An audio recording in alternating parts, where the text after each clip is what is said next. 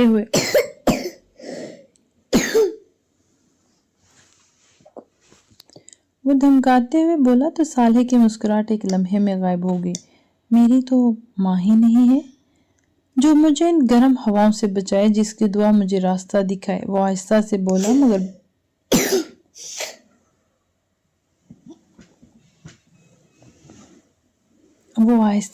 مگر بچے نے سن لیا۔ آپ کی اماں کہاں گئی ہیں؟ بچے کی آنکھوں میں ہمدردی تھی، وہ قریب آ کر بیٹھ گئے۔ اسے گھر میں سکھایا گیا تھا کہ جس کے ماں باپ نہیں ہوتے ان کے ساتھ اچھا سلوک کرتے ہیں۔ میری امی اللہ پاک کے پاس چلی گئی ہیں۔ صالح کی آنکھوں میں آنسو آ گئے تھے، اور اب میرا ایک دوست ہے، اس کی امی بھی چلی گئی تھی۔ بچہ افسوس کرتے ہوئے بولا، پھر میرا دوست بھی چلا گیا، اب وہ دونوں اکٹھے رہتے ہوں گے، ہے نا؟ بچے اپنے لیے اندازہ لگائے اور پھر تائید آنکھوں سے مسکرا کے سر میں ہلا دیا۔ اب آپ کی امی واپس نہیں آئیں گی نا؟ اس بچے نے مزید قریب کھسکتے ہوئے پوچھا تو صالح نے نفی میں سر ہلا دیا۔ آپ کو روٹی کون بنا کے دیتا ہے؟ بچہ پریشان ہو گیا تھا۔ میں خود بناتا ہوں۔ صالح کا دل چاہا کہ وہ اس بچے سے دل کی ہر بات کہہ دے۔ یہ معصوم بچہ اسے صرف سن سکتا تھا، اور صالح کو ایسا ہی شخص چاہیے تھا جو اس کی ساری رودات خاموشی سے سنتا۔ امی مجھے چٹنی والی روٹی بنا کے دیتی ہیں، بچے نے جتایا۔